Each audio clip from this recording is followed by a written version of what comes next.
Hey, Cross Racers, welcome to our November recording of Spider History with JR, and the man himself is right here. What's going on, JR? Happy, I hope you had a good Halloween. Oh, absolutely. Scared all kinds of little kids out of their diapers and you know, and everything or whatever. Sent a few of them crying And you're preparing for Thanksgiving. What's on the Fettinger table at Thanksgiving? What do you have? Typical bird?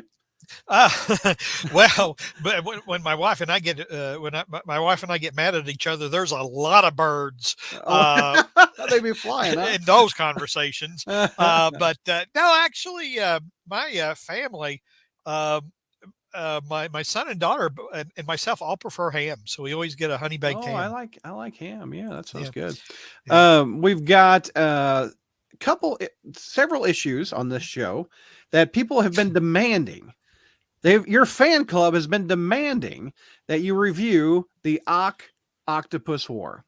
Yep. Not reprinted in a trade since it was released in 83, I think. I believe it's 82.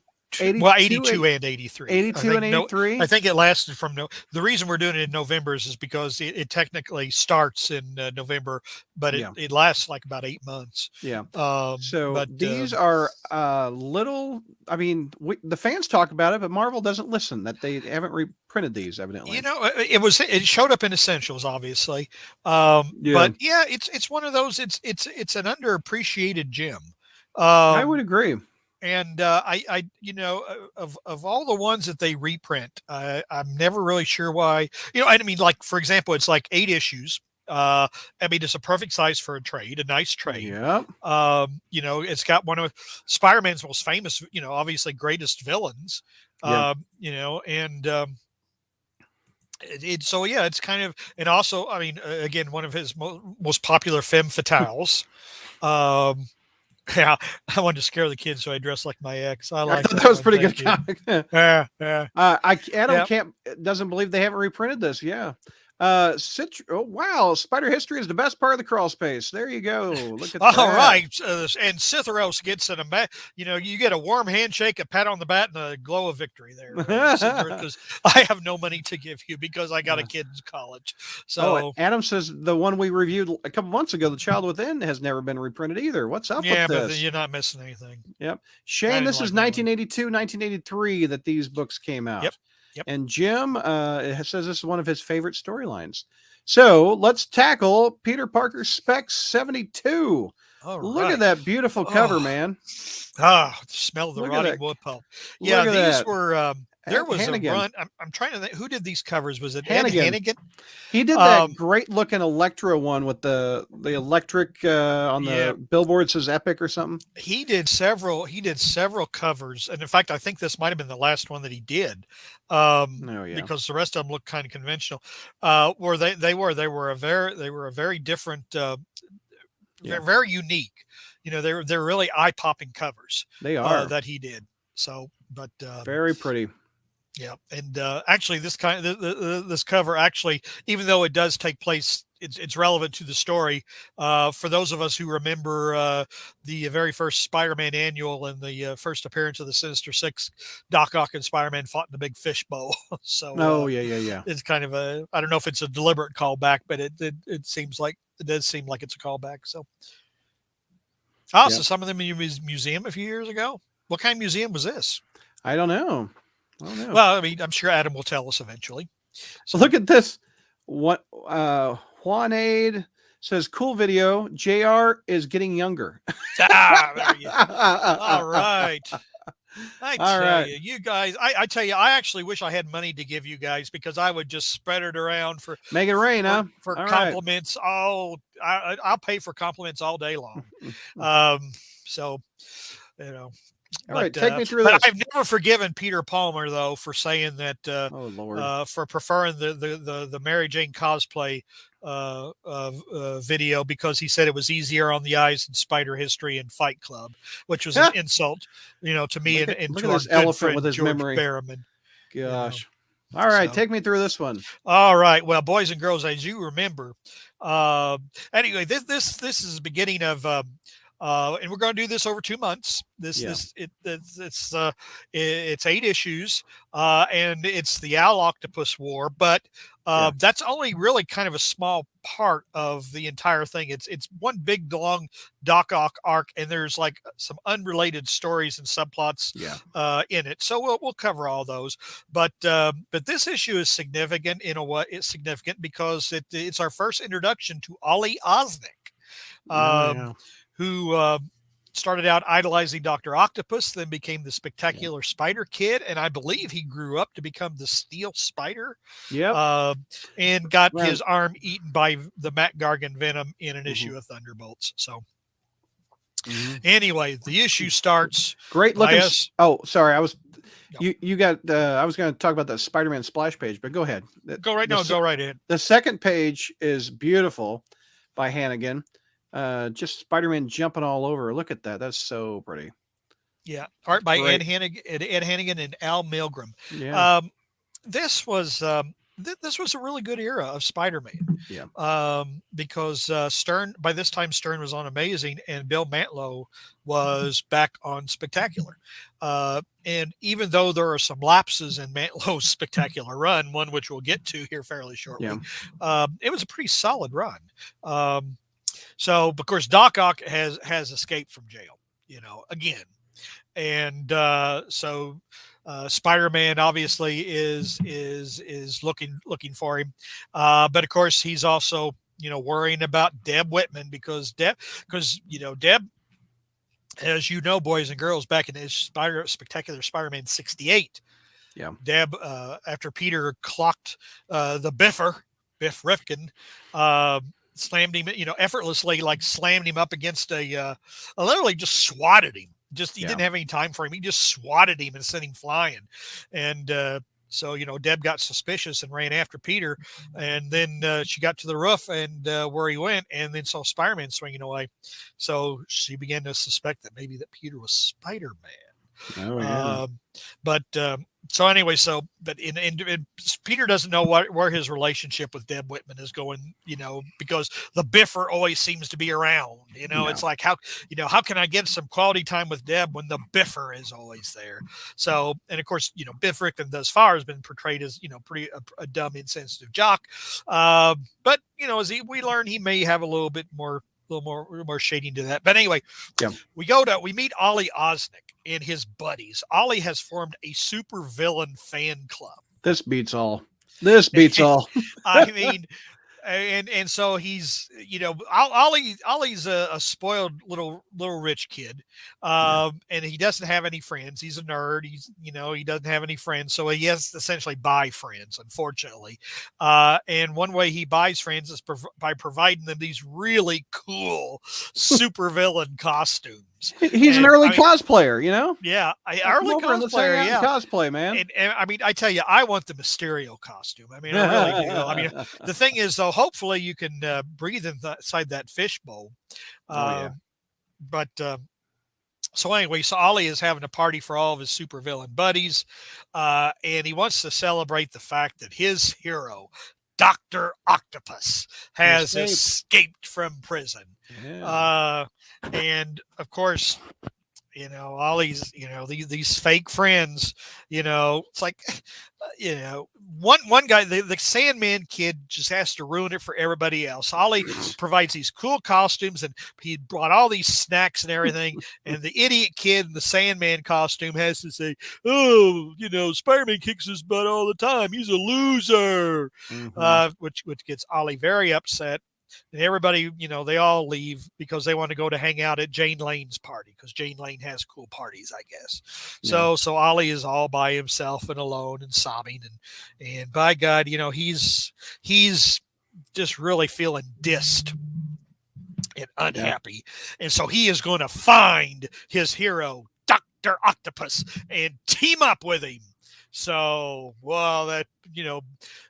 citizens beware of that. I never knew this, but did you know Gwen Stacy was buried next to Elektra? Did you see this over here? Yeah, I saw that. And Denny Colt. I don't know who Denny Colt is, but Denny Colt, I believe, is the Spectre.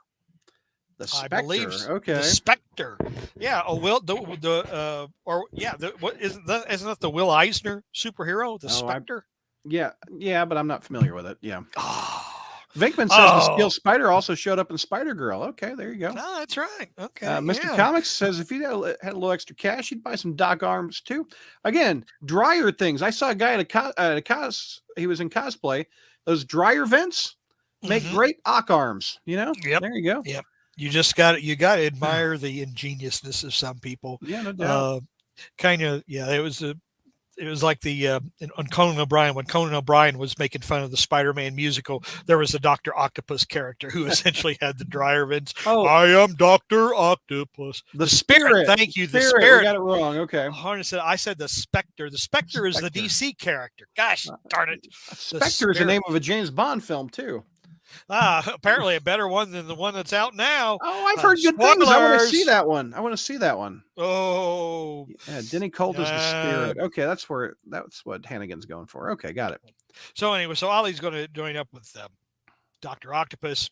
Spider-Man gets home and he finds out he's been robbed. And also, you learn that Spider-Man has soap on a rope. Look on that. Look on his shower head. Soap on a rope over there. You see that? Yeah, I never did. You don't see it's right there by the shower I do head. see it. I do see it, but I'm just I'm not as impressed. I mean, it's like, well, there's soap on a rope, and Spider-Man has a giant fish in his apartment. Do you see this? yeah, he was given. Remember when he had that in Amazing Spider-Man? I forget exactly the issue, like maybe in the early 150s, or when all his friends came and gave him all sorts of trashy I remember stuff. he got a big teddy bear that got burned. A big teddy bear, which he dumped in the trash, and Len Wein came and picked it up, literally, because it was Len Wein was written into the story. That's the thing about modern Spider-Man. You don't know anything about his apartment. The sunlight. He's coming through the bathroom. You knew about the teddy bear. You knew about the Miss Muggins. Do you know anything about where Spider-Man lives now? He used to live with Boomerang, and that was about it. And Randy. Yeah. And Gog. Yeah, and Gog. What happened to Gog? I don't know. I mean, apparently, well, I guess I don't know if we'll find out, because after all, it's going to be about Ben Reilly from here on. Oh my gosh. Do you think they're just going to forget Gog? I think they will. So Spider-Man finds out he's been robbed, and so he goes after the thieves, and he's able to catch up with them because they're being slowed down by the wooden Indian. Because if you remember, back when his friends threw him that party, Spider-Man's, Peter said, "Oh, and no one had any use for Chief Down in the Mouth here, huh?" So the wooden Indian was, I mean, that was kind of an interesting, an interesting part of Spider-Man is just that, like you said, the apartment and just all the anachronisms and things he had. You knew where he lived and what it looked like. You don't know now. And you saw the bear, you saw the wooden Indian. And in the back of Amazing Annuals or whatever annuals, there was a layout. The artist would draw the architecture of what his apartment looked like with the skylight. And even where it was in the Chelsea area, which back when Peter got the apartment was not such a great area, but has been gentrified like so much of Manhattan Island now that Peter couldn't even afford to remotely live there, I don't think. So anyway, so he catches up with the bad guy, with the thieves, because one of them just had to have the wooden Indian. But Spidey finds out that not only did they take his cash, but apparently his wasn't the first stop on their robbery parade, because there's more money than he had. So as he's like rifling through all this additional cash, poor Ollie has been on a crime spree. He broke into a grocery store and stole candy and comic books. Yeah. Did you see what he left on the ground though? Even Ollie couldn't steal the Kazar book. Yeah, he wanted nothing to do with the Kazar book. Nothing with the Kazar book, yeah. So, well, he recognized that it was a Tarzan too. Looks like he probably read it and said, "This is a Tarzan ripoff." You know what the heck? So, So anyway, so Ollie's going to, break into a toy store. Basically, it's basically FAO Schwartz. That's not what it's called here, but it's FAO Schwartz. Yeah. A nice big panel. I'm still finishing my dinner from last month. Anyway, that's some old chicken and mushroom, right? Yeah, it's getting pretty green right now. But look at this big old panel. So Ollie, I mean, he's a kid in a candy store now. With all these big toys, and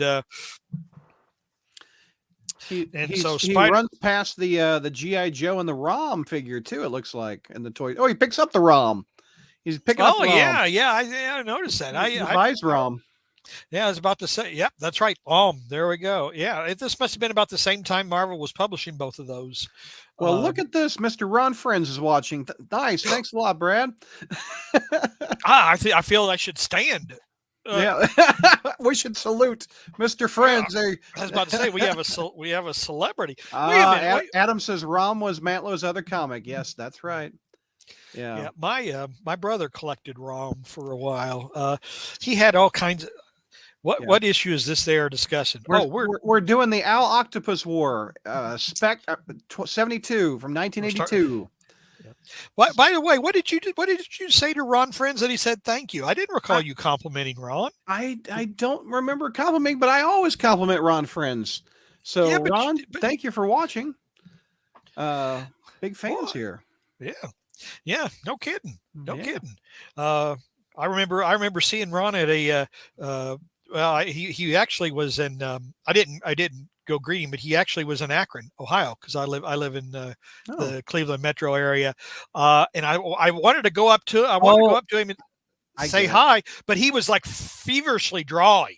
And I figured he was doing a commission, and I thought, well, I'm not going to bother him. This guy's making money, and I don't want to interrupt. I didn't want to interrupt him just to say hi. So Ron has explained. I guess I did take a shot. That was for the Kazar shot. Ron, I guess he drew Kazar. I did not know that because I didn't read the book. I'm so sorry, Ron. I've read almost everything you've done.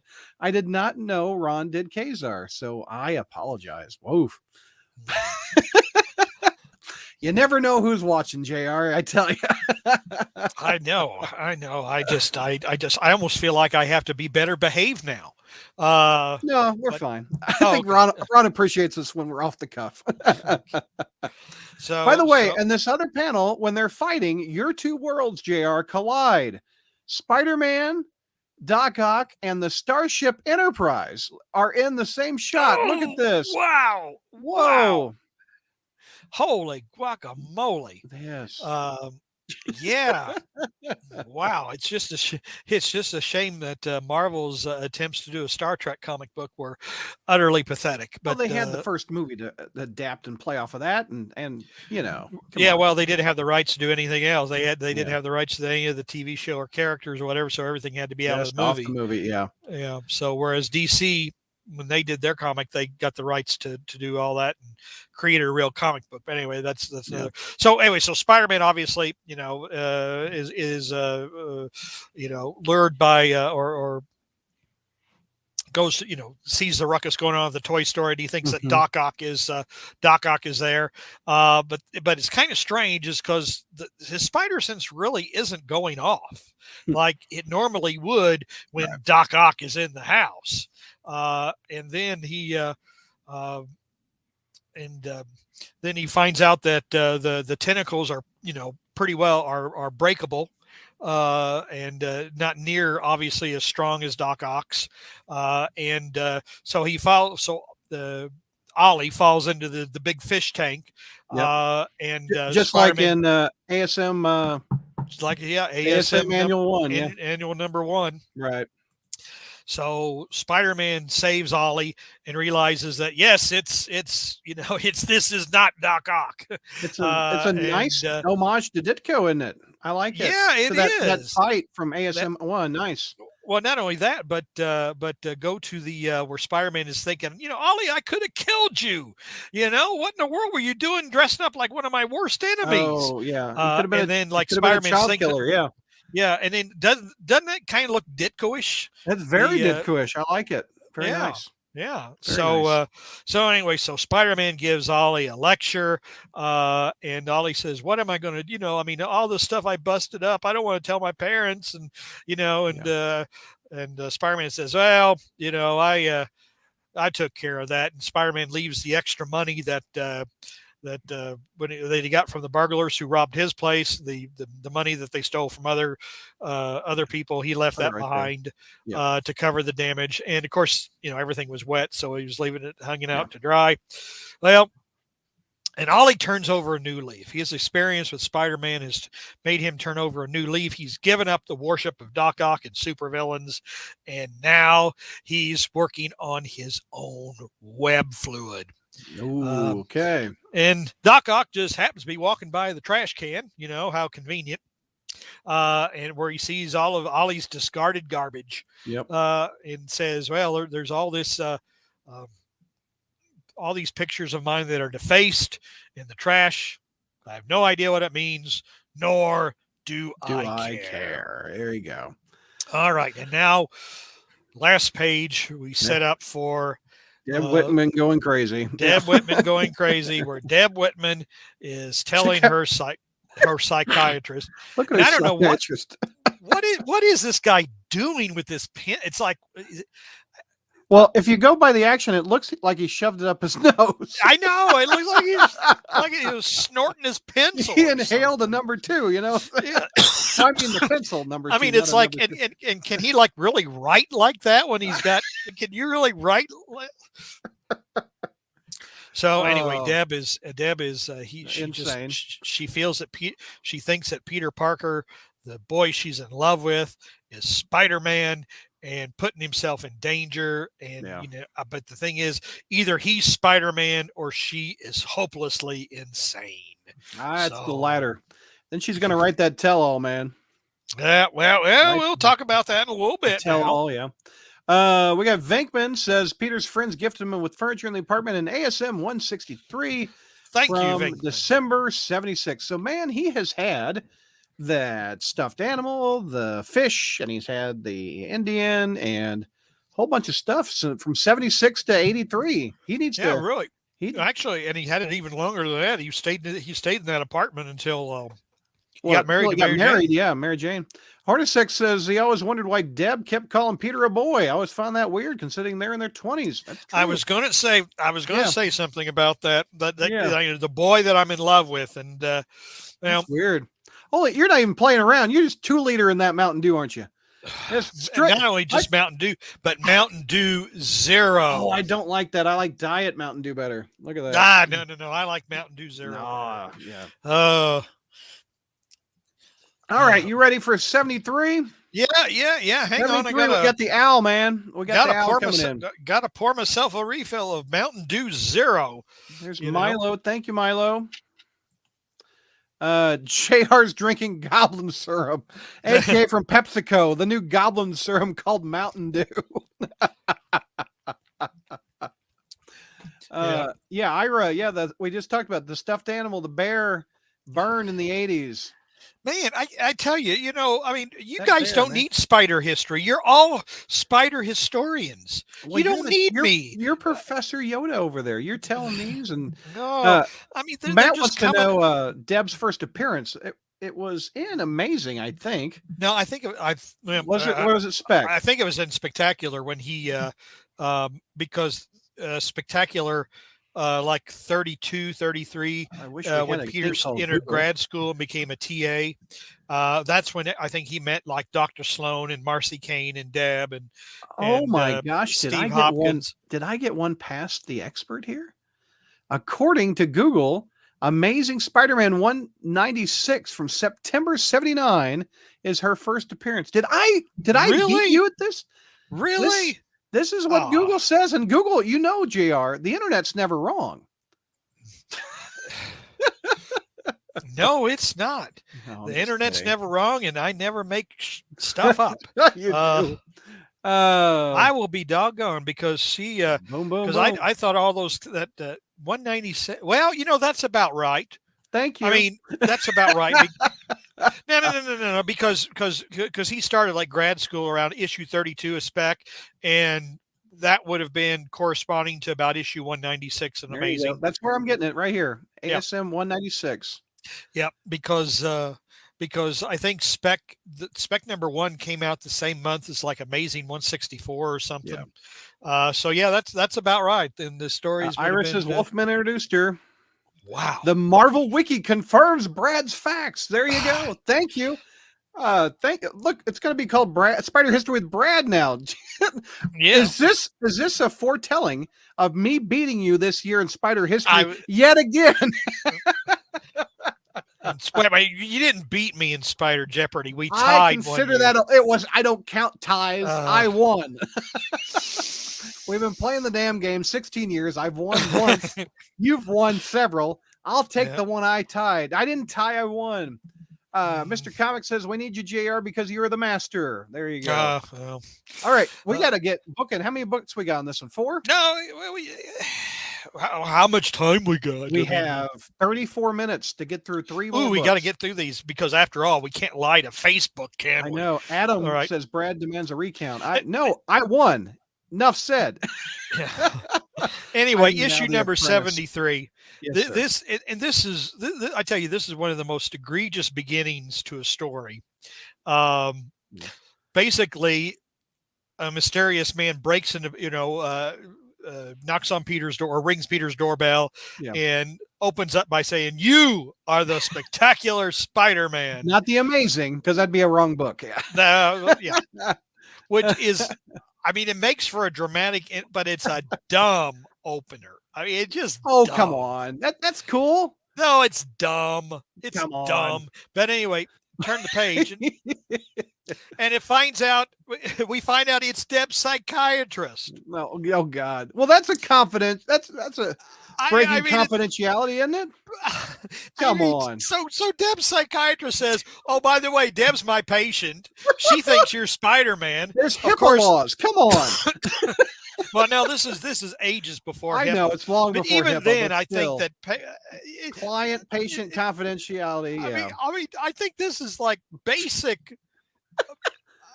How can you not know that? How can you be a writer and not know this?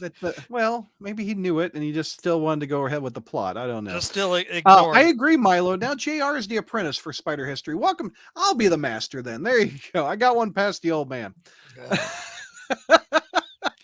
I tell you, I mean, life isn't worth living anymore. Where are the razor blades? Oh, stop! Jeez, I don't have any razor blades, but I got this. I got the Scotch tape thing to do that to my. Hornacek says the reason we never see this doctor again is because he obviously lost his license. There you go. That's pretty good, Hornacek. This doctor did not. He deserved to. Yep. So we got the psychiatrist accusing Spider-Man of Peter Parker being Spider-Man. Yeah. So, but what he wants to do, what he wants to do is, of course, Peter can't be Spider-Man. Of course, you can't be Spider-Man. But what we want you to do is psychiatrist was sent by Mysterio, aka Harry and Kendrick. Well, if this guy's name, if his name was Ludwig Reinhardt, I might have agreed with you. But anyway, so the psychiatrist wants to do shock therapy on Deb, and like, well, if you pretend to be Spider-Man, that'll shock her back to reality. And it's like a villain named Shocker. It's like what? Is this like accepted practice by the psychiatric industry? No, they watch One Flew Over the Cuckoo's Nest. That's what they did. Oh, Vinkman is telling me to knock it off, or George will strip your tie with JR for Spider Jeopardy recorded books and don't think he won't. That is true. However, I don't know. George may throw me a bone. I don't know. Anyway, we have a gratuitous shot of Spider-Man in this next panel. Yeah, I know. Yeah, good grief. Yep. Yeah, just what we all wanted to see. Whitey, Spidey. Anyway, speaking of George, his old buddy Boomerang actually is going to show up here fairly soon because Robbie has a photo assignment for Peter because Boomerang, who is trying to get a job as an assassin for the Kingpin, is appearing before the grand jury. So Robbie sends Peter out for that story. Mm-hmm. And as Spider-Man is heading to the trial, we meet the Owl. And of course the Owl is regaling his minions about how they're going to be wealthy and powerful, et cetera, et cetera, et cetera. Yeah. So Spider-Man goes to Peter goes to the grand jury, and Fred Slade is there. Boomerang. Now, when did Fred Myers become Fred Slade, or when did Fred Slade become Fred Myers? Yeah, that he does say Fred Slade, doesn't it? That's interesting. Yeah. Huh. So, I don't know. Well, we need George here to explain why Fred had a change of name. But so Fred decides to make a break for it. But it's like a boomerang thing. Yeah, but of course, Spider-Man is there, or Peter Parker is there, and changes to Spider-Man and recaptures Boomerang. And the thing is, not realizing, of course, that nearly 40 years later, they'll become roommates and nearly best buds. Which is I've always found boomerangs. And I guess the cuddly boomerang was an invention of Nick Spencer and Lethal Foes, I suppose, because prior to that, he'd always been a ruthless killer. You know? Even up to the Jackpot miniseries, right? Right. Yeah. So, but let's see. I see. Okay. Yeah, because like I said, boys and girls, I'm having to we're going through this together. Yeah. So Peter overhears these goons saying, "Well, we would have sprung Boomerang, but he acted too early, and so doggone it, that failed." And so Spider-Man says, "Oh, I better follow these guys. So I'll throw a spider tracer on him." And he follows the spider tracer to the American Museum of Natural History and finds out that the owl is there. That's the owl's hideout. And he's got all kinds of birds floating around and on strings and things like that. And he's regaling, like I said, he's regaling his hoods. Now he's gonna take over as the kingpin. The kingpin runs New York crime right now, and the owl is trying to work out a deal with Dr. Octopus where they'll work together and take over the New York crime operations. And of course, Doc Ock shows up and basically tells the owl, yeah, screw you, I don't need your help. I'm Dr. Octopus. Had it been a few years since we've seen Doc Ock? So this is 83. And I'm trying to think, the last time we saw him, I think, was in an ASM annual, like 1980 with a John Byrne cover. Or 79. That would have been Amazing 13. He was actually in two. He was actually in the Amazing Annual and the Spectacular Annual. It was kind of a two-part story. Right. Yeah. That might have been the last time we saw him. It's like 3 years since we've seen Ock, and he's not even back in the main book. He's in the B book, the satellite book. But at this time, I mean, like I said, at this time, both titles were going pretty strong. Yeah. So, this was, so really this was, sniffing his number 2 pencil. That appeared to be what he was doing. Yeah. So of course, Doc Ock is not going to enter into any kind of alliance with the owl because he's Dr. Octopus. He doesn't need the owl. So they start mixing it up, and Spider-Man just, decides to get in the middle of these two lunatics. Yep. Who then decide that, we'll set aside our differences to kill Spider-Man. Yep. Which doesn't really work, of course. And Spider-Man is able to use the planetarium, which kind of to kind of blend in with the stars and distract everybody. And so he's fighting the owl, and Dr. Octopus says, "I've got better things to do. We don't need this crap." So he walks out with his minions, so Spidey fights the owl, and some cool visuals inside this. What was it called again? It's the planetarium. Planetarium. Yeah, they're in the American Natural History Museum, and It's neat what Hannigan did with the art and the black and blue parts of Spider-Man. Just a neat visual on that. So after exchanging a few fisticuffs, the Owl gets away, and Spider-Man notices, well, not only is the Owl gone, but so is Dr. Octopus. So he heads home, and don't forget Spider-Man going through this dinosaur. Look at that shot. That's a awkward looking shot. But anyway, he heads home. Your imagination is running wild. I don't understand. I haven't read these in years. Grabbing Spider-Man's butt and soap on a rope, and I'm looking at these 30, 40 years later than when I first read them as a kid. Yeah. And okay, he goes home. Go ahead. This is what you're picking up out of these stories? Well, anyway, I remember the basics. I'm looking at the fine-tuned stuff. Yeah. Go ahead. So Spider-Man gets home, and he's thinking about poor old Deb Whitman. And so he decides to call the psychiatrist Bailey Kuklin. What a kook. Or Kuklin or whatever. Neither pronunciation is particularly flattering. No. And then decides that, he wants to help Deb Whitman. So that leads into issue 74, which used to be one of my top 10 worst Spider-Man stories. Oh my gosh, really? Yeah, it did. I remember that. Yeah, this is the one where Deb just goes bat insane crazy. Yep. So I remember seeing the cover of this. I'm like, oh man. So let's take a look at it. It's Spider-Man all over Deb Whitman's face. This is the mind-shattering conclusion to the Deb Whitman saga. I didn't realize that Deb Whitman's story was a saga. Yeah, look at her. But that's a cool cover. It's very memorable. I do not forget this cover.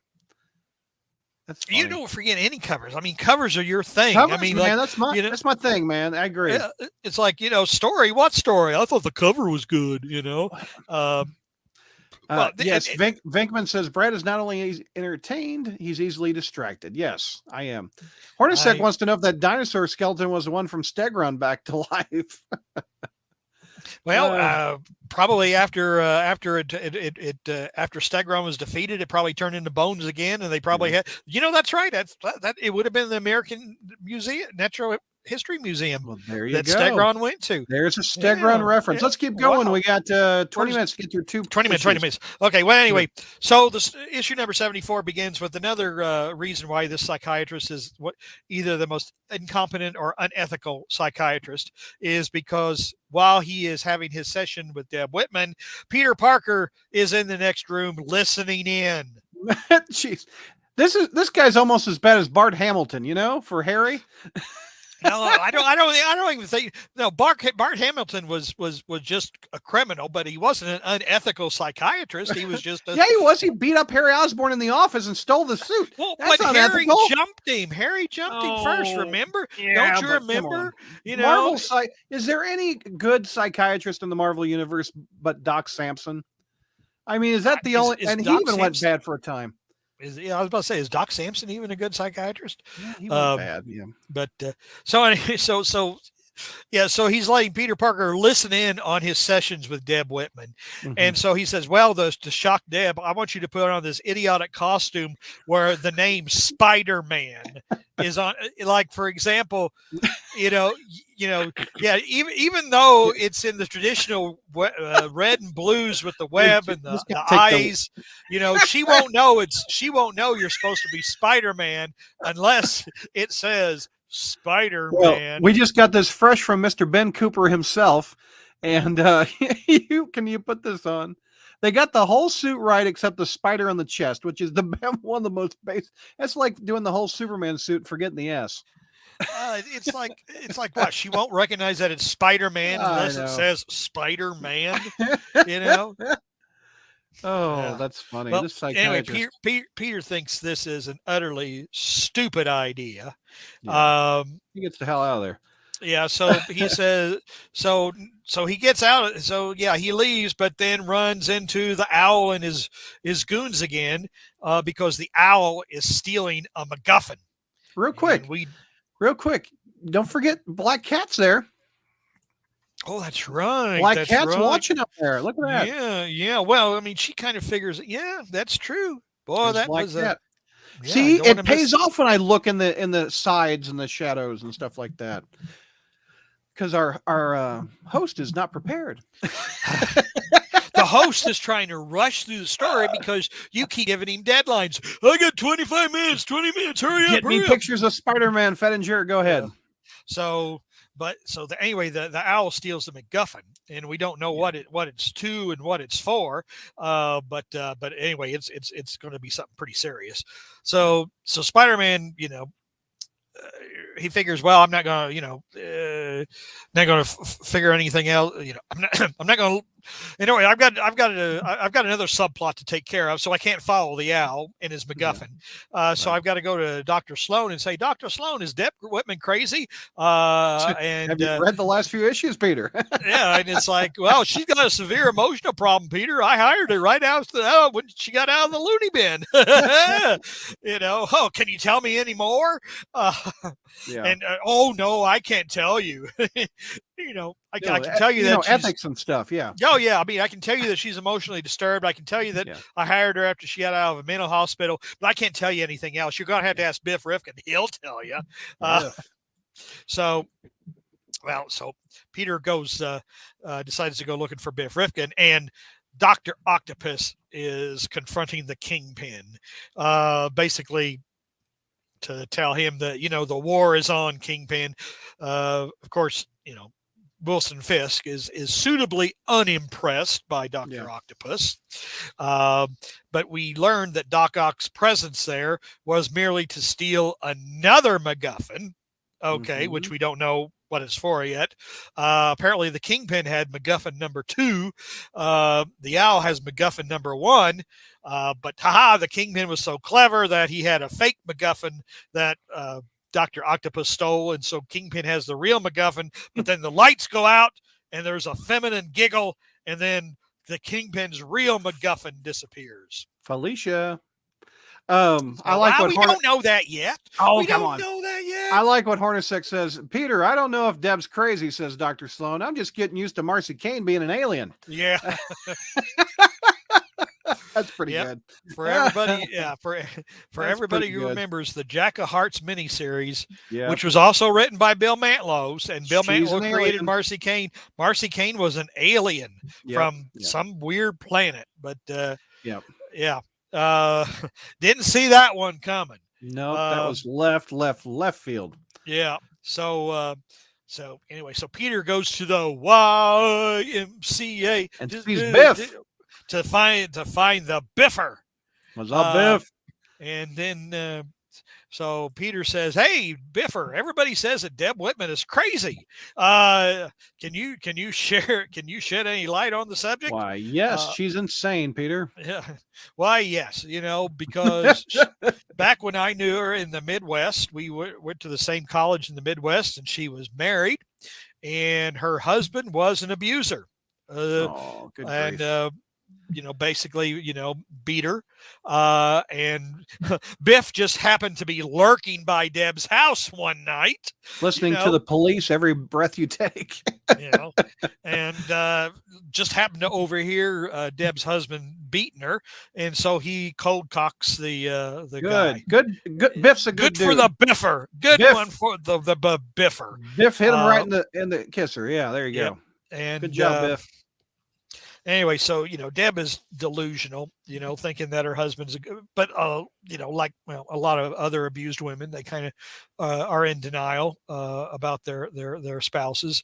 And the Biffer confesses to Peter that, he really does love Deb. He'd marry her in a heartbeat if he could. And he's always been angry at Peter because Peter treats Deb like crap. And really, Peter has not treated Deb very well. I agree. One time stands her up for several dates, if I remember correctly. Yep, and not only that, one of the things which was really I found particularly appalling was when he showed up on her doorstep after he got the crap beat out of him. This is during the Denny O'Neil era, and she, gave him a place to sleep and nursed him to health. And then, she cooked him breakfast and everything. And he just walked out on her. Yeah, goodbye, Deb. So. Jerk move, Peter. Yeah, jerk move. So anyway, the Doc Ock, confronts the Owl because, anyway, Peter decides after talking to Biff Rifkin that he's got to help Deb. He's got to put this all. He's got to help her, even if it costs him a secret identity. Well, Doc Ock, of course, thinking that he has the real MacGuffin number 2 and the Owl has MacGuffin number 1, he wants MacGuffin number 1 from the Owl. So they get into a few fisticuffs. But before we get into right after that page, Brad, although it's certainly... I got it. You want to see it? What's the ad for, JR? The ad is for the Spider-Man video game. Yeah. Which I believe both you and I owned at one time. Oh, my God. Yeah, I loved it. It is the same thing every level. Well, no, the buildings change color. The buildings change color, JR, don't you? Yeah. The buildings change. Yeah, basically you were this little pixelated Spider-Man. Yep. And you had to avoid these little bombs, and you had to avoid these goons in windows. And then the pixelated Green Goblin would move back and forth. And I played the hell out of it, JR. Played the hell of it, didn't you? Yeah, I was determined to get to 100,000 points, and I finally did one time. Nice. But it's the same game over and over and over. In 1982, brother, I thought that was as good as it's going to get. And now we have PS5 Spider-Man. Yeah, I was about to say the Atari. What was it? The Atari 2600 was that? Yes, was that it? Yeah. Oh man, I remember. What was that? God. I don't know. The ship Attack Wave 1 complete or whatever, but it was the Defender. Defender, thank you. Yeah, I love Defender. That was good. Yeah, I liked that game, and I also liked Empire Strikes Back, where you would get the Force and you could attack the AT-ATs. That was fun. Well, during the battle, now that we're done with our reminiscing about archaic video games, the Doc Ock during the battle, Doc Ock finds out that his MacGuffin is a fake MacGuffin. All right, so he's just he excuse me. So so that kind of ruins his party. So he storms out, and of course the Owl is threatening revenge after getting his butt kicked.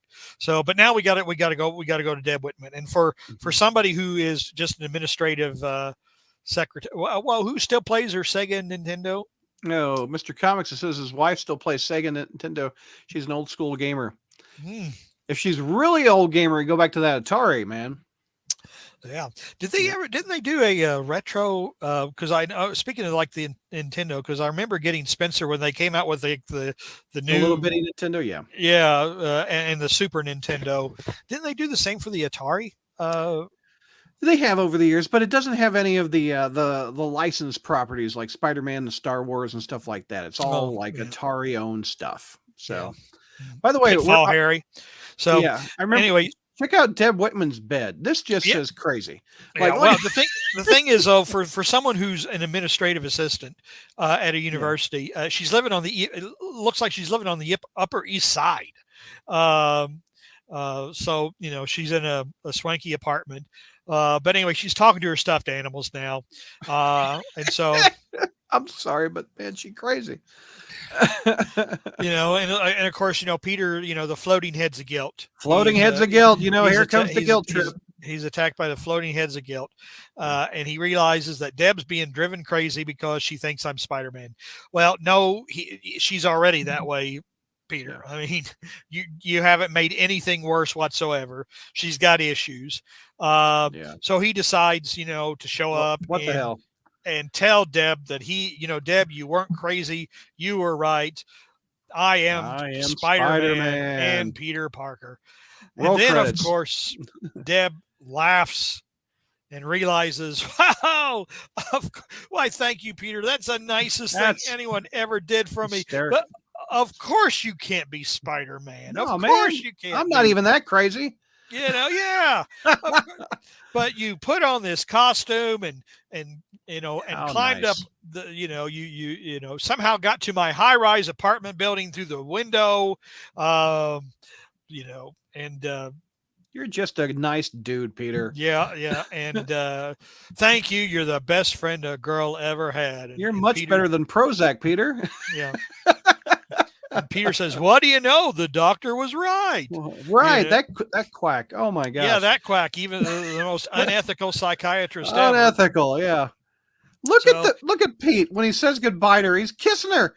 Peter, you are slime, man. Yeah, I know. This gal needs a doctor, a professional, not a quack. Well, she's gonna get on a bus. She's gonna get on the bus and go back to the Midwest. Peter.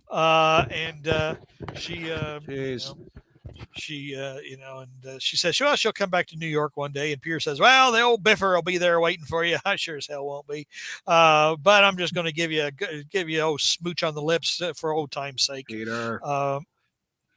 And then on the last page, Spider-Man is swinging by and he hears, "Hi, lover, did you miss me?" And there's the Black Cat. And this begins a long run of Black Cat and Speck, at least until at least 100. 2 years. Yeah, I liked it. I liked her being in the book. Yeah, until they turned her into another wacko. Just like, but she's got MacGuffin number 2. Anyway, this was always one of my, again, early on, this was in one of my top 10 worst, because I felt this was just utterly lazy storytelling. Lazy, the crazy one, of course, Deb's no good for Peter because she's a crazy woman. Instead of like, having an adult, 2 adults in a relationship and, her deciding that, well, Peter, if you're Spider-Man, I don't want any part of that, King, Adam has a good question. When did he unmask to the kid who collects Spider-Man? Guess that was a few years after this. That was Amazing 248. So I think it's the next year because I think that came out in 83. This is 82. Yeah, this hasn't that hasn't happened yet. Yeah. So I was mistaken, JR. Are you ready? Are you ready for this? I allotted more time for this episode because we got a double-sized coming up. So we don't have to hit the next show until 9:30. So we got another 40 minutes left of this show. Oh, wow. If you would like it. So we can spend more time on the double-size issue of Spec 75 if you would like. Cost a whole $1.25 back in 1980. $1.25, man. Woo! Whoa, wait a minute. $1.25. My actual copy here is what? $1? Well, I don't know. Maybe it was $1.25 in some markets. They like smell good. Just roll it up and smoke I love rotting wood pulp. Oh man. And I'm trying to remember. I probably bought this at New Concept Comics in Terre Haute, Indiana. But anyway, on the Deb Whitman thing, I mean, I like Deb because she unlike Mary Jane or Felicia, who were just really just strong personalities. Deb was a little meeker. She wasn't the strongest personality. She basically was an ordinary girl. She wanted things that a lot of women want, family and stability and things of that nature. And Peter treated her like crap. I honestly had forgotten that she was an abused wife. I don't know why I'd forgotten that until just now. Well, but considering it's like a revelation that happens in the very last issue that she's in. Yeah. It just kind of, I guess, in a way shows that, Peter, obviously by being Spider-Man and being a strong personality himself, I mean, the one that he can, Peter needs a strong woman to keep him on his toes. Now, because he can be thoughtless. He can be insensitive. He can be, a bit narcissistic and kind of hung up on his own issues. And obviously he's Spider-Man. So he needs somebody who can go toe to toe with him. And here's a good comment from Adam. MJ, Felicia, Deb all had abuse in their backgrounds. That's interesting. Yeah, that's the thing. I mean, but MJ was not specific. MJ herself, I don't think was abused, but her father was abusive. Yeah, her father beat her mother. At least, physically with mom. I think verbally with her. Yeah. Adam has another good point about we don't see Deb Whitman again until Civil War. Nope. She comes back and does that tell-all. Yep. She does a tell-all. Peter David wrote. Yeah, I remember that. So Deb was gone for a long time, but I just thought it was sloppy and lazy the way. I mean, basically there was no room for her anymore with the Black Cat coming. The Black Flesh was obviously a better character, better romantic foil. But the whole, trope of it kind of makes you wonder about some of these guys, what their relationships with women were. But that was kind of, the way comics used to be written. I mean, look at the old Superman comics and how crazy Lois Lane acted all the time, trying to prove that Clark Kent was Superman. And that just was kind of the trope. Ira says we reviewed Spec 74 and Another Spider History back when it was a top 10 worst issue. Yes, I know we did. In fact, I almost told Brad, I said, we've talked about issue 72, 79, and 74 before. I think, in fact, I had my list, and of course, it's been misplaced in all this potpourri of garbage. What we are doing recently is storylines, which I like a lot. We've never tackled the Octopus War from beginning to end, which is what we're going to do. Yes, in fact, now that I think about it here, we talked about issue number 74 back in January 2013.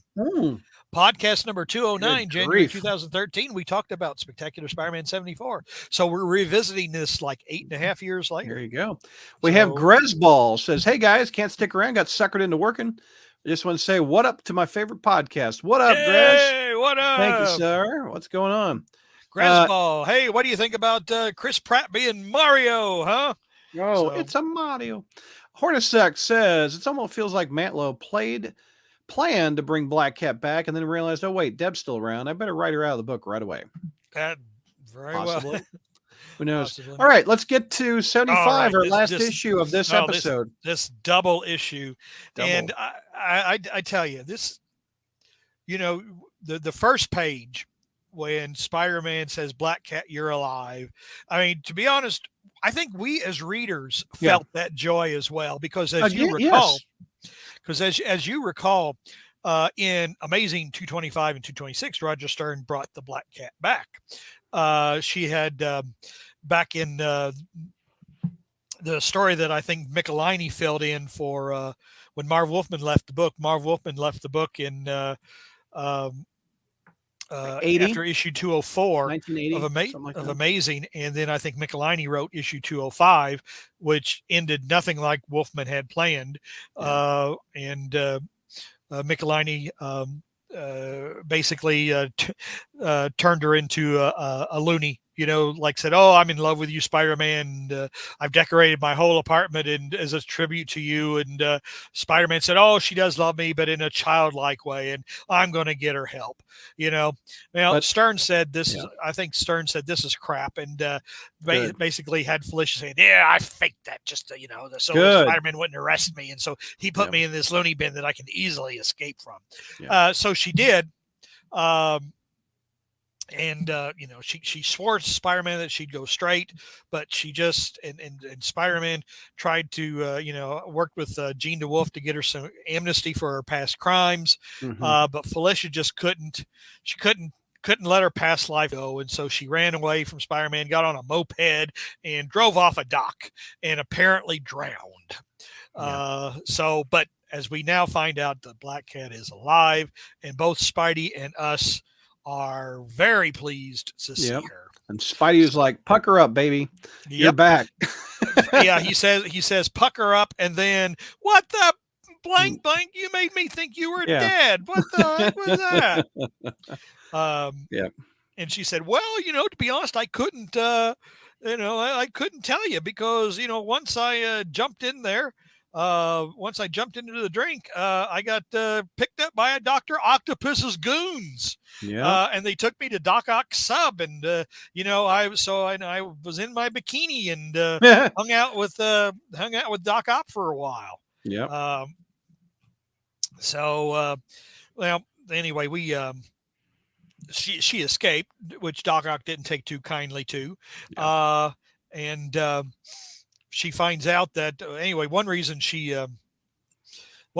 left and to try to find Spider-Man is because she stole the Kingpin's MacGuffin because she realized what Dr. Octopus wanted to do with it. And basically what it is as well as we find out, actually, there's a detonator and a bomb, and the or the trigger, and the Kingpin had the trigger. So the Black Cat stole it from the Kingpin to give it to Spider-Man. Yeah. So, but before they fight crime and before Spider-Man takes his final exams, they decide to get a little, they just decide that they're going to go to the Black Cat's bedroom, and she's going to change into something more comfortable. Wait a minute. Before he does that, though, he's got some floating heads of guilt. Floating girls of guilt. Look at that. Even Dagger's up there from Cloak and Dagger. Yeah. That's kind of. He never had a chance with her. I'm not sure what he's thinking about that. I think Dagger and Cloak is firmly. Her and Cloak are. It's all because Matt Lowe's writing it. Pretty much. Yeah. Her and their relationship is. Pretty strong. Yeah, no doubt. But they were on the same island as Mr. Negative at the time. But anyway, so they're Felicia convinces Spider-Man to come in for a little cuddle action. Yeah. And possibly something more. Get it, Spidey. Which is, I mean, and here's the thing. I mean, I was, I think it was my sophomore year in college. So I'm, 19, 20 years old. Yeah. And of course, when the Black Cat says purr, it's like, I wish I was Spider-Man. I wish I was Spider-Man. It's like, golly gee whiz. So Spidey's, just kind of hanging with this nuclear trigger or whatever, and of course, that's what you do. That's what you do. That's let me what just you do lay when you're down on the bed here. You get the nuclear. Yeah, you play with your nuclear trigger. Yeah. So make sure it doesn't go off. Yeah, you don't want the nuclear trigger to go off early, do you? Oh my gosh. Anyway, before we can have any nuclear before the nuclear trigger goes off early, Spider-Man thinks, boy, the cat's taking a long time, to get ready. And the spider sense is going off. And it turns out, wait a minute. But before we find out, we have another hostess. Actually, it's not a hostess fruit pie ad. It's the Incredible Hulk and the Magic Snake. That I don't have. So let me take a look at it. Hold that up. This Hulk's Magic Snake. What is a Hulk Magic Snake? And the Magic Snake.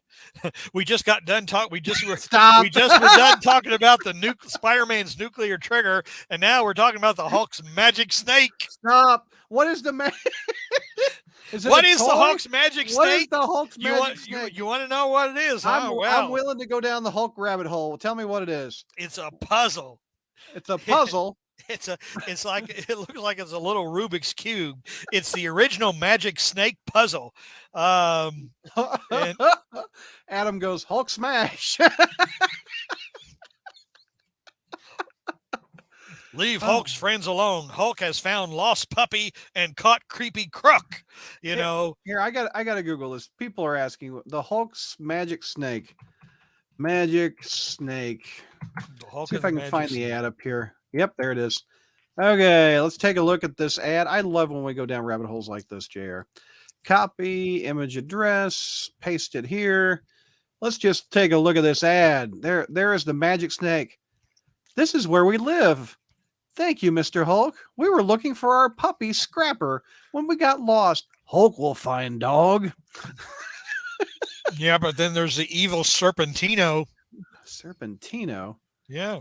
Oh, and then okay, he's kids, the creepy crook. Are you coming with me? Don't take anything that will slow us down. Can we take this? What is it? It's the original Magic Snake puzzle, sir. The Magic Snake? How appropriate. I, Serpentino, can solve it. Maybe the Magic Snake puzzle will keep him busy until the Hulk gets back. You can make one interesting shape after another. Suddenly, I bet you can. Leave Hulk's friends alone. Hulk has found lost puppy and caught creepy crook. Bah! Serpentino will have plenty of time to play with his Magic Snake puzzle now in jail.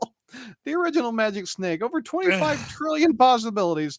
Don't be fooled by any substitutes. The magic I snake. can't. I mean, it's like, these ad writers not realize? Do they not have the self awareness, or do they? And they think they're putting one over on somebody. Serpentino will have time to play with the original magic snake puzzle now in prison. Yeah, he certainly will. And someone will probably be playing with his magic snake as well. I just love that Hulk takes time to help a couple lost kids in the woods. Yeah. Lost in the woods, the world's richest twins are found. The world's richest twins. Okay. So these are like Bill Gates's kids I that guess. are lost in the woods, like Hansel and Gretel. Oh my gosh. Okay. Hornacek remembers the Rubik's Snake. Mary goes, "This is hilarious. Did these ads ever work on JR or Brad? I don't have a magic snake. I did have a Rubik's That's what Cube, your wife Gary. said. Hey. Oh, you're playing a dangerous game Googling Hulk's magic snake, says Yeah, Steve. you are. Yeah, you are. It's a good thing you're not doing it on your work computer. Oh, I know, right? Oh my gosh. Anyway, where were we? Spider-Man, what was he doing? He was making I don't know. He was playing with his nuclear trigger. No, he was playing with his nuclear device and in the bed with Felicia. And Felicia wasn't in the bed. Felicia went to slip into something more comfortable and was taking too long. But that's because Doc Ock broke in. Boom! What's the onomatopoeia? Crack. How do you spell that? K-E-R. No. That other big word you used. Yeah. How do you spell onomatopoeia? Does anybody but Dark Mark use those? I think it spells F-U. No, never. Sorry. Go ahead, JR. Yeah. Well, basically, Doc Ock offers the black. Give me the activator. The activator. Yeah. That's what he calls it instead of the nuclear trigger. The activator, in exchange for the Black Cat's life. Okay. So basically, then Spider-Man, but of course, Spider-Man decides to let it slip that the lady's with me, Doc Ock. She's mine, and of course, Doc, Doc, you and her together. You and her? Really? A spider and a cat? What? It's like, so I thought she went for tubby guys with glasses like me. Why would she go with you? So, yeah, I mean, she showed up on my sub in her bikini, and and I mean, and I showed her my tentacles, all four of them, Stop. I need George to get you back on track. Go ahead. Well, no, I mean, it's like he's got tentacles. I mean, come on, of course, probably she said no because she said I didn't know where those tentacles have been. Well, but not places except for that VR chick. Stunner, yeah. Stunner, yeah. Well, so when Doc Ock starts going after Spider-Man, the Black Cat said, "Well, that's the closest thing to a declaration of love that he's ever said. So I'm going to rip your eyes out, Ock." And so, but unfortunately, she's not much of a match for Dr. Octopus, and she, and so he winds up with both her and the activator and gets away. Whereas then, of course, we're all forced to see an ad for Epic Comics. Buy Epic Comics. That was a real big spotlight right there. Yeah. What was a book? Was it Dreadstar is the only one by Jim Starlin I remember from Epic Comics? Yeah, I don't remember any. I think there was Gru. Yeah. I mean, anyway. in fact, last month, when we first saw Martin Blank, he was wearing an Epic T-shirt. Mm-hmm. So, I mean, Marvel, Marvel's always been a shill factory. And the thing is, though, it's like so much of what they shill fails. I mean, it's epically. Exactly. But so all right. So Spider-Man goes to the Kingpin. Yeah, well, so Spider-Man, essentially he wants, and this is when we find out what's really going on here, because he finds out what the activator is, and he demands to know what's going on, and the Kingpin says, "Well, I'll tell you, I'm about to bail out of New York because I'm afraid of Dr. Octopus," and it's like, you afraid of anybody? What do you mean? Yep. And he said, "Well, between the Owl and Doc Ock, they both wanted the activator and the nuclear bomb. The Owl was just going to blackmail the city like the petty little criminal he is, but Dr. Octopus was just going to use it and blow the city up. Yeah. Just because he can. So the Kingpin's, says basically we're going to bail out of the city in case Doc Ock blows it up. So this gives Spider-Man more urgency to find Ock and Felicia. And so at this point in time, then the Octopus shows up at the Owl's hideout. Real quick, good panel of Spider-Man with a floating head of Felicia. Yep. By Matlow. Not Matlow. Who's penciling this? Hannigan. Is it Hannigan and Mooney? No. No. Al Milgrom. Al breakdowns. Yeah, Al Milgrom breakdowns. Jim Mooney. That's a good shot. I like it. As was mentioned earlier, this is some pretty good art. Yeah, I agree. And of course, then you're talking about our art. The next page, a full page of look at that. I mean, again, this is one reason why this is such a classic story. Great story, man. It's just a big scope, large scope, knockdown drag out. I should crush it. The Owl is such a petty. I should crush him in the SUV door, like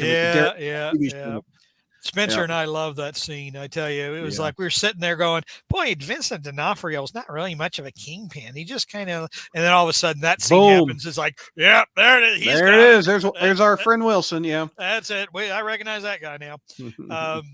So so the Owl, the Octopus and the Owl, the battle is joined, and all their goons are fighting each other, and chaos just reigns, and Spider-Man just decides he's going to drop right in the middle of it. Yeah. And drop in the middle of it, and hopefully try to rescue the Black Cat. Yeah. But Doc Ock gets the upper hand on the Owl. And the Owl right now is, actually the Owl's got some leg braces because he's been injured in a prior battle. So Doc Ock, Daredevil. Yep. Yeah. So Doc Ock rips off his wings, rips off his leg braces, and then just drops him to fall to his death. Oh man. Owl does not look good. Look at him. Ock beat the hell out of him. Yeah, well, he just dropped him. I mean, he's like he dropped him from a height. Ripped his wings off, ripped his braces off, and just let him fall. And so now Owl has but the Black Cat is still being able to play hide and seek with the activator from Doc Ock, only for a little while. But then Ock gets it and points to the nuclear bomb and says, "I'm going to stick this activator into this bomb, and New York's going to go sky high." Yep. Well, Spider-Man has so this just absolutely ticks Spidey off something royal. Yep. So he starts going after Octopus, but Ock gets the upper tentacle on him, and he's starting to squeeze the life out of him. But Felicia's able to intervene and pry the tentacles off Spider-Man's throat. And enraged, Doc Ock grabs Felicia with one tentacle and begins to slam her against the wall. Ouch. Over and over and over. Man. So with one tentacle, he's trying to beat the Black Cat to death. And with the other tentacle, he's trying to put the activator into the nuclear bomb and blow up New York. Yeah. Well, and this, boys and girls, leads into one of the greatest villain comeuppance scenes in Spider-Man history. When I saw this as a kid, I'm like, hell yeah. This was something fierce. Spider-Man has had it. He's had enough. Doc Ock trying to kill the Black Cat, the woman he thinks he loves, and blow up New York City. Hell no. Spider-Man says, "Come here." It's like, "I'm tired of you. I'm tired of your arms. But you started out in life with only 2 arms. And I've been fighting you since the 60s. I'm done." "Me? I'm just restoring the status quo." Yeah. And he rips them off.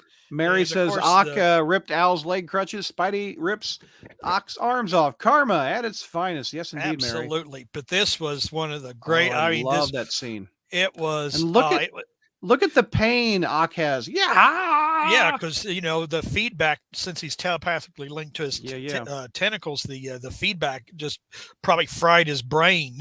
So this was just this is one of the when you think about Spider-Man fight scenes, I mean that's one of the best panels. One of the best, I would agree. Yeah, one of the best. Because Spider-Man, and this is one reason why I don't really like. This is kind of upsetting the way a lot of modern writers write Spider-Man. They kind of write him as weaker than he is, as less smart than he really is. I mean, Spider-Man is an incredibly resourceful, intelligent, and when he's pissed, you don't want to mess with an enraged Firelord. Found that out. Norman Osborn has found that out more than once. Mephisto found that out. You don't. When an enraged Spider-Man is no one to be messed with. Don't count him out. He effortlessly just, it just shows how powerful he is, and really how much he holds back when he fights criminals. It was an incredibly satisfying scene. So the tentacles are just fluttering on the floor. Doc Ock is spasming on the floor, and Felicia's going, Spidey, and Spider-Man rushes to his lovely lady, and says, we've got let's have a few quiet moments together. We've earned them. Well, boys and girls, that's nice. That doesn't last very long, but you'll have to wait until December to find out how the Octopus War of the story. Yeah, that's a great issue. Just a great issue. A great issue. I mean, it's again, the return of the Black Cat. And actually it'll be more evident in December when we talk about it. I mean, you can really, it's one of those, and to be honest, these issues, one of the reasons these issues always had a special meaning to me is that really Spider-Man and I were close to the same age at the time. I mean, he was like 23. He was just starting a teaching assistant. I was like 20, and I was in college. So we were around the same age. Just when I don't know, when you just kind of wish you had your own Black Cat, your own, lovely lady, femme fatale, and you kind of shared Spider-Man's joy at finding her again. And then just kind of, and as he falls in love, I mean, he just falls hard for her, and you could feel it. I mean, it's not a Carly Cooper type thing, where there's absolutely nothing organic about it. But I was 8 years old when I read this story. I bought it off the spinner rack. I read this thing so many times as a kid. And when I got to that last page of those arms getting ripped off, I'm like, Spider-Man is the coolest thing ever. That is so cool. I just love that. And this probably cemented why I like Doc Ock so much. This fight. This is one of my favorite Doc Ock stories. Yeah. So that's so cool. And Doc Ock, I mean, Doc Ock is here. He's basically, I think he, Mantlo nails the type of person that Doc Ock is. He's an angry egomaniac, toady of a man. I mean, it's like, and if he can't get what he wants, he's going to blow the whole place. He wants to see the world burn, as the Joker says. Yeah, exactly. A couple minutes of comments, and we're going to take a little break. We're going to be back in about 10 minutes. We'll take one or two comments real fast before we wrap up this November episode of Spider History. If you got a question for JR or me, put it in the comments. We'll read it real quick. Because JR and I are old men and we need bathroom breaks. I was about to say, and I need to, I need to finish more of my supper before it gets another month old. Yeah, you don't want to eat your October Chinese in December. Doc Ock is second only after Green Goblin, Spider-Man's greatest enemy. I would agree, Mr. Comics. I'd agree. Was this annual before or after the Punisher Doc Ock, which was drawn by Frank Miller? This is after. That annual 15 of Amazing was 81, I think. This came out in 83. Yeah. And because actually next month we'll actually have a cameo appearance by the Punisher in prison. Because I believe the Punisher went to prison at the end of the annual you're referencing. Adam says, you guys think this is the best Doc Ock story after Master Planner? Well, it's a great Doc Ock story. I don't know, the superior, I mean, to give Slott credit where credit was due, the Superior Spider-Man stories were pretty good. I mean, a pretty good characterization of Doc Ock. Brad, what's your favorite Funko Pop to your left? The Spider-Mobile from the 70s. Him and the Spider-Mobile is my absolute favorite. When I saw that they made that, I was like, oh my gosh, that's the coolest thing ever. I also like Spider-Hulk over there. And Bagman. I never thought I'd see a Bagman. So that's fun. All right. JR and I are going to be back to wrap this story up. Don't want to miss it. We'll be back in about 8 minutes. So join us in.